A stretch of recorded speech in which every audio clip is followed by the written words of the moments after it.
we are going to discuss higher education in Africa, particularly in East Africa. So our universities are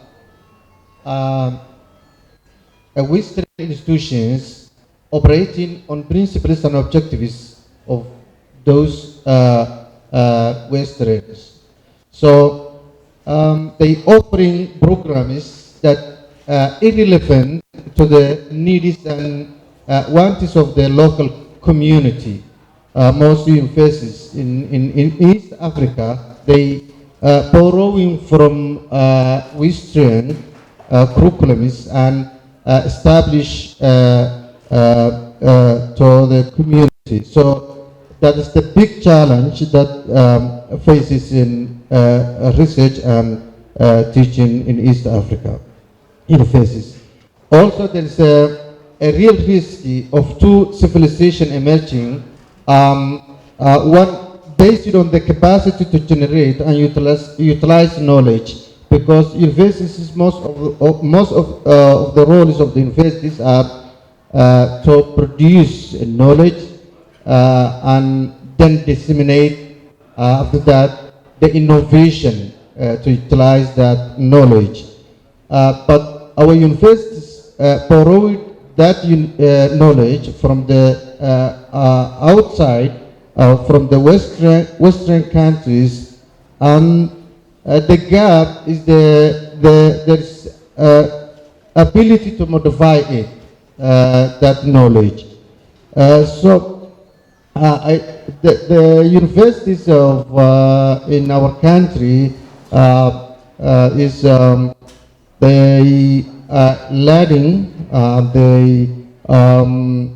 Only academic institutions that committed to teach program is not research centers that produce knowledge. And I agree with the Dr. Ahmed. The gap is lack of laboratories and infrastructure and libraries that scholars able to use.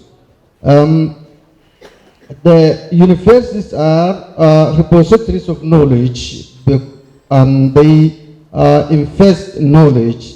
The most knowledgeable scholars and researchers in the country, every topic they specialize many different topics. So they have a lot of knowledge, expertise that they share and solve the problems of the community. Professors not only do basic applied research, but they have to provide information to society through consulting, informal advices, through directive policy, public services, government advice during crises like the droughts, war or economic crisis, environment crisis, and agriculture crisis. So not only to conduct researches, but their responsibilities to solve other issues directly or indirectly. Sometimes universities, the role of universities have to be critical centers. Research universities are critical centers, serve as a social and cultural critics in their societies. Academic intellectual provides necessary voice in the analysis of social trends. So, and in our country, we have a lot of experts, but as a society, as a people, as a normal people, they haven't shared any information through media, through articles, through journalists.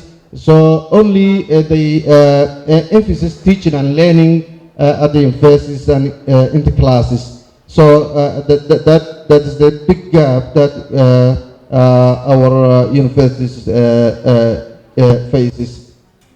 And also they need more autonomy to speak and write. Our universities, when you really search endeavors, the schools and lecturers, students, most of them they fearing to the government politicians, so they don't say anything about their environment and their context. So they have more autonomy to speak and write. The academic provisions, they need, and I also agree with Ahmed, they need highly trained, because they conduct the systematic and scientific researchers need well-trained human capitals committed to do research. Also, they need motivations by the intellectual curiosity. So, if the scholars and lecturers, professors have not motivated, they cannot conduct any researches and creation knowledges.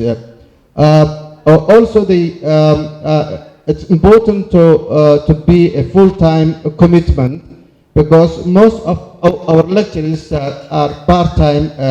They come at the university and teach classes and went to the outside the campus.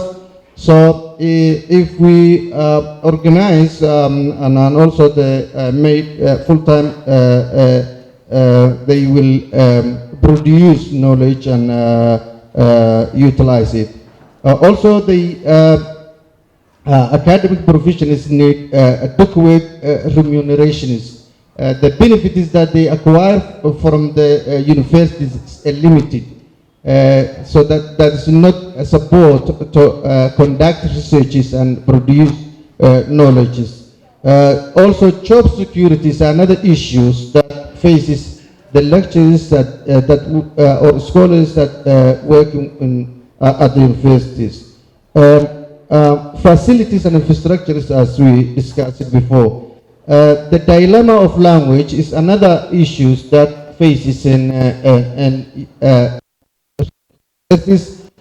because when we need global scientific language, the English language, because in here, Somalia or Somaliland, our language is Somali. We have to conduct Somali language and then translate into the other languages like the English language. So the capacity is not support to produce that knowledge. Without a high level skill in English, we cannot produce a global knowledge that we disseminate in our knowledge. So, also the lack of interest is a challenge. Poor research supervision is also a challenge. So lack of funding, because the government Somaliland is not recognized, and other East Africans also depend on the foreign funds that not support to create their local context researches. So another research problem is research training and skills development. Also is another challenge that faces in our universities. So if we are going to make our university a research centers, we have to develop scholars that able to conduct researches, create and generate knowledges, and disseminate that into the local context. in terms of policy, economics, and other issues. Really, I agree with to build a curriculum that support in local context, because if we try to adapt, like if the Somali people, Somali community has a nature that vary from other communities. For example, the marketing skills is different from the marketing skills of the foreigners, Western marketing skills. So we have to collect, we have develop the curriculum that based on our cultural context. So Somali language is the important to generate our knowledge and utilize the knowledge. But we need to share globally our knowledge. For example, if we going to study the literature, Somali literature, how long poetry changes from 100 years, we can collect Somali language, we can generate that knowledge, and we can disseminate in other language. So our university should develop and try to develop a curriculum that support our community, our students, and our knowledge.